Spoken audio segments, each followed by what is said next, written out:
वाह, तुम्हारा फैसला मुझे अच्छा लगा। आज की बात तुम मेरे सामने मेरे लड़के बनकर, मैं महल में तुम्हारा इंतजार करूंगा। फिर मुझे लड़ने के लिए इतना वक्त चाहिए, तो जब तक मेरा हाथ ठीक नहीं हो जाता तब तक मैं लड़ नहीं पाऊंगा। हाँ हाँ, जितने दिन चाहो महल में आराम कर सकते हैं। आखिर मेरे लिए फिर तुम्हें जीतना ही है।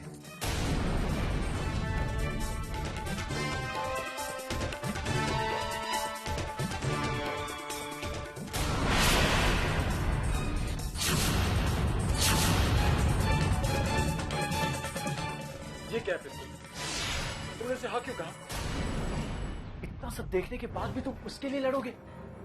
इन मासूम गांव वालों के खिलाफ? तुम्हें हो क्या गया है?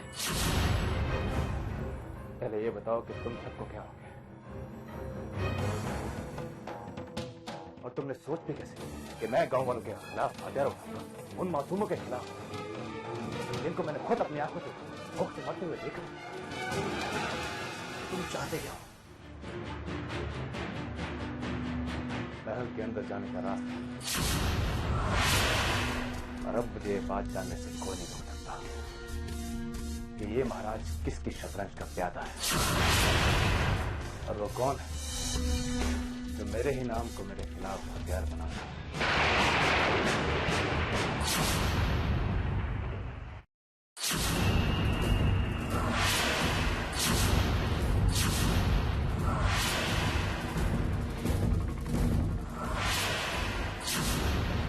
तो आखिरकार इन गांव के चारों ओर दीवारें चुनवाकर हम बहुत जल्दी किलेबंदी पूरी करने वाले हैं, और एक बार जब ये दरवाजा बंद हो जाएगा तो हर किसी का इस किले में घुसना मुमकिन नहीं होगा। पृथ्वीराज चौहान चाहे जितनी भी कोशिश कर लो, इस किले में नहीं घुस पाओगे, और बहुत जल्दी हिंदुस्तान का ये टुकड़ा हमेशा हमेशा के लिए मोहम्मद गौरी का हो जाएगा।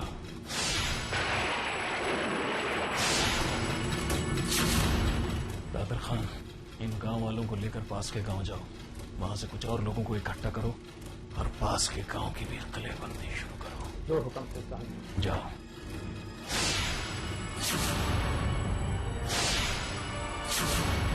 अभी तो ये शुरुआत है पृथ्वीराज चौहान। मुझे तो बस उस दिन का इंतजार है कि जब इस किले की दीवारें सारे हिंदुस्तान को खुद में समेट लेंगी।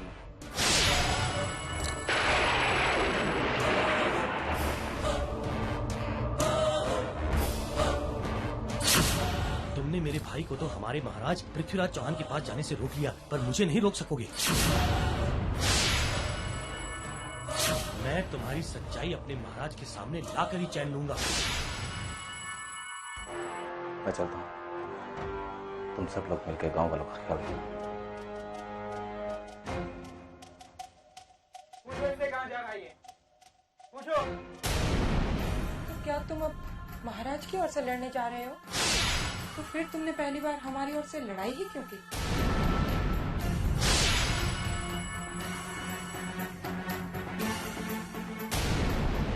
मैं यहाँ से हमेशा के लिए जा रही हूँ। माँ ने कहा कि अब हमें किसी से लड़ने की ताकत नहीं है।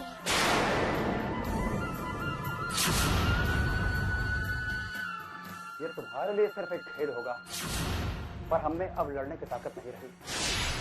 अच्छा होगा कि तुम हमारी सारी जमीनें ले जाकर उस पृथ्वीराज चौहान के कदमों में रख दो।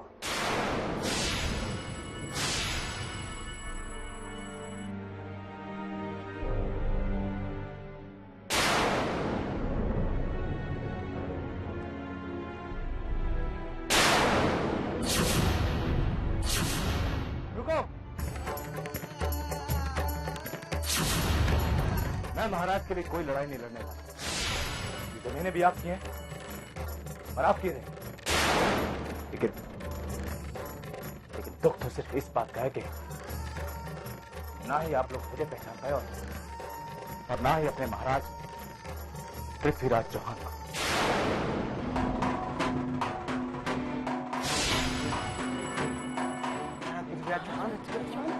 आपके साथ कोई खेल नहीं खेल रहा है। मैं तो ये पता लगाने जा रहा था कि इस सारे षड्यंत्र के पीछे किसका हाथ है। पृथ्वीराज चौहान अपनी प्रजा की खुशी के लिए अपनी जान की फांसी तक लगा सकता है। कहीं ना कहीं गलती मेरी है जो मैं आप लोगों का विश्वास और भरोसा कभी नहीं बना पाया।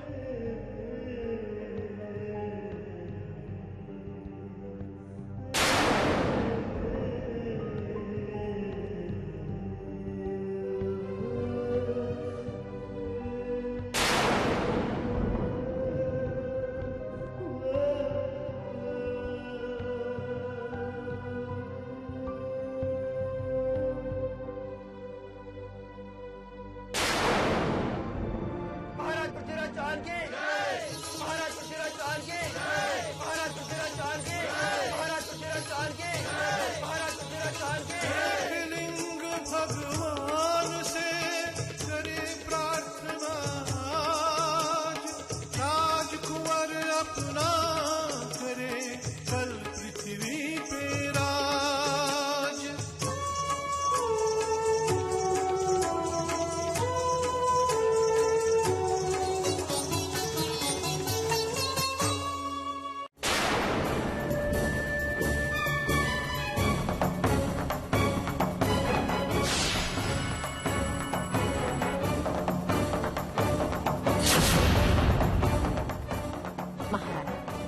अगर बुरा ना माने तो एक बात जी कहिए। हमें लगता है कि राजकुमारी संजोगिता की दिन ब दिन तबीयत खराब होती जा रही है। ये आप क्या कह रही है? क्या हुआ है हमारी बेटी संयोगिता? महारानी, हम अभी राजकुमारी से मिलकर आ रहे हैं। हमें बहुत कमजोर दिखाई है। उनका चेहरा भी पीला पड़ चुका है, गुमसुम सी रहती है। हमने कभी सोचा भी नहीं था कि ये दुख उनको इतना बीमार कर देगा। सोचा तो हमने भी नहीं था गुरुमा, पर हम कर ही क्या सकते हैं? महारानी, हमें लगता है कि राजकुमारी को बदलाव की जरूरत है। उन्हें कहीं बाहर भेजना चाहिए। आप ठीक कह रही है गुरुमा, पर कहाँ भेजेंगे हम उनसे? और वैसे भी महाराज ने संयोगिता का महल से बाहर निकलना बंद करके रखा है।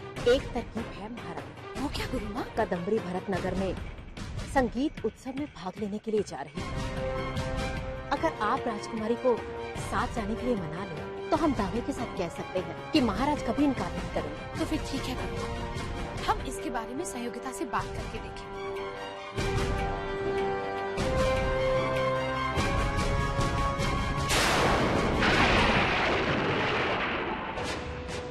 महाराज बेसब्री से आपका इंतजार कर रहे हैं।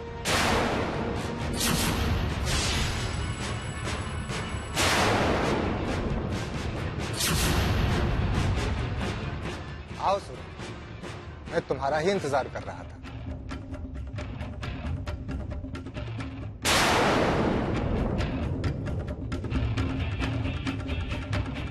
चिंता मत करो, तुम हमारे आदमी हो। तुम्हें अच्छे से अच्छा इलाज मिलेगा जब तक तुम्हारा हार्ट ठीक नहीं हो जाता। जाओ और आराम करो। मैं अगली लड़ाई का ऐलान तभी करूंगा जब तुम्हारा हाथ पूरी तरह से ठीक हो जाएगा। शुक्रिया महाराज, आप तो बड़े दिलदार भी निकले। जमीन के लिए मैं कुछ भी करने को तैयार हूँ। आप या दिल्ली के महाराज पृथ्वीराज चौहान? हाँ हाँ, मैं तो सिर्फ पृथ्वीराज के आदेश का पालन करता हूँ। जहाँ तक मैंने पृथ्वीराज चौहान के बारे में सुना है, वो ऐसा कभी नहीं कर सकते। तो तुम भी पृथ्वीराज की भलाई के जाल में फंस गए। सच तो यह है कि पृथ्वीराज के अंदर एक जानवर छिपा है जो सिर्फ दौलत का भूखा है। क्या आप महाराज पृथ्वीराज चौहान से कभी खुद मिले? हाँ हाँ, बहुत बार मिला हूँ। खैर, अब ये सब बातें छोड़ो। मैं तो सिर्फ पृथ्वी के आदेश का पालन करता हूँ। चलो, मैं तुम्हें तुम्हारा कमरा दिखा देता हूँ।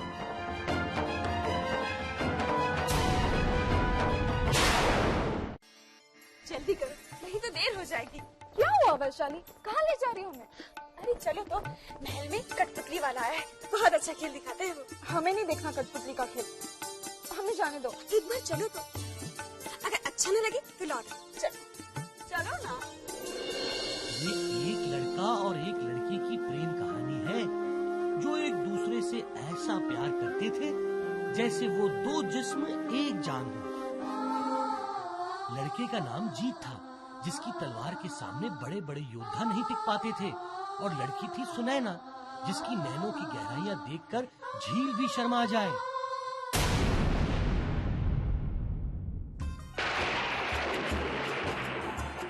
और आज से हमारे और अजमेर के सारे रिश्ते खत्म। ये वफा की सच्ची निशानियाँ,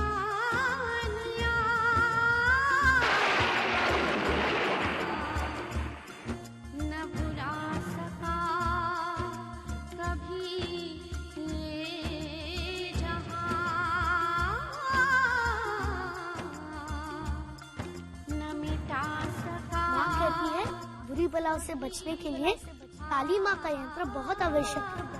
हमारे पास तो बहुत सारे हैं, अब बुरी बलाएं राजकुमारी को छू भी नहीं सकती।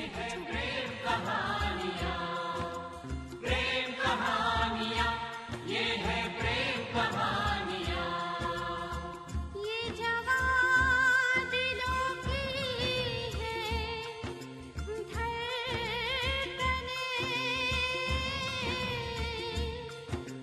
ये जवां दिलों की है दास्तां। जंगली बिल्ली, अब हमें कोई अलग नहीं कर सकता।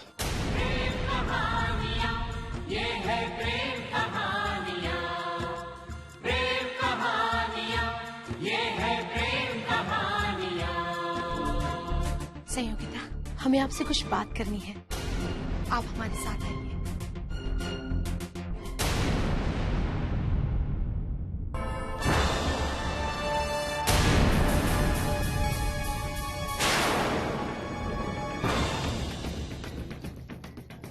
इस महाराज के पीछे किसका हाथ है? कैसे पता लगाऊं? क्या आप महाराज पृथ्वीराज चौहान से कभी खुद मिले हैं? हाँ हाँ, बहुत बार मिला हूँ।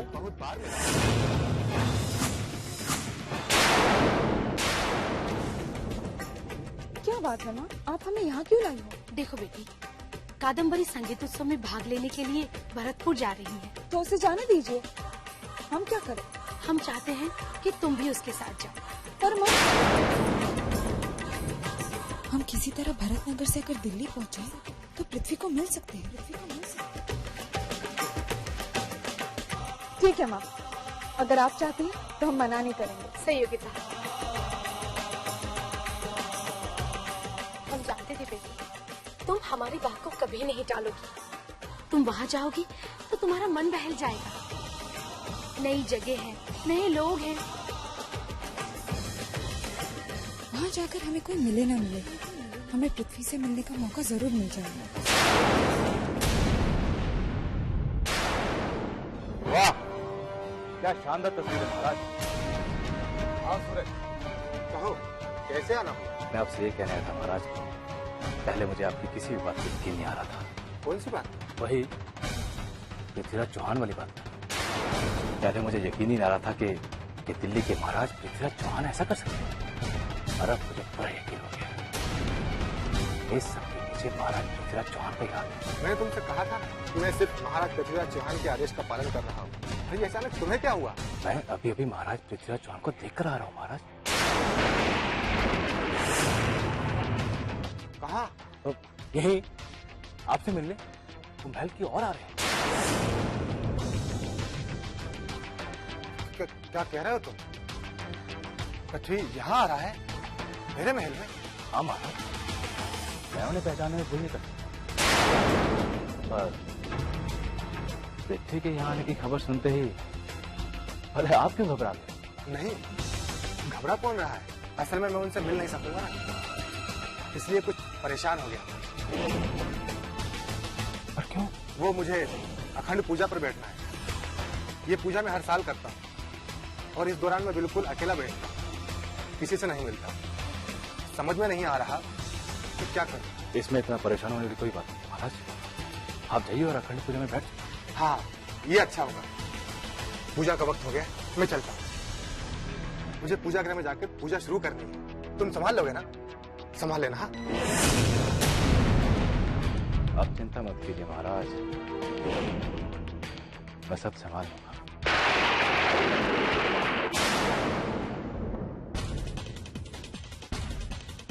लगता है पृथ्वी को मेरे सारे खेल का पता लग गया।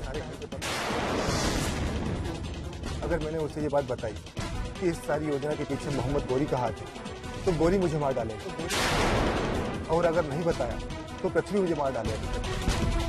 हे भगवान, अब मैं कहाँ जाऊँ, क्या करूँ?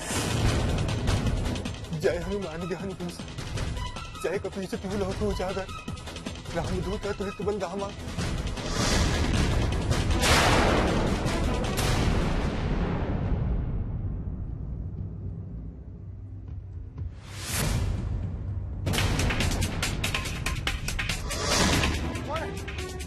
कौन है वहाँ? सामने आओ। कौन है वहाँ?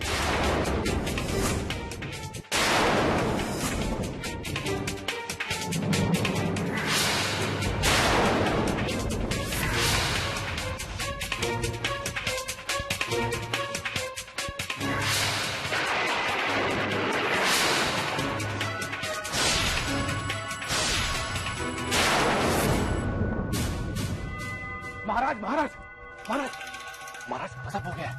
पृथ्वीराज तो आपके खून का पैसा हो गया। वो महल में सबको मारते हुए आप ही को ढूंढ रहे हैं और वो कह रहे कि उसने कोई आदेश नहीं दिए और ना ही किसानों की जमीन छीनने का। महाराज वो पृथ्वीराज चौहान बहुत गुस्से में है।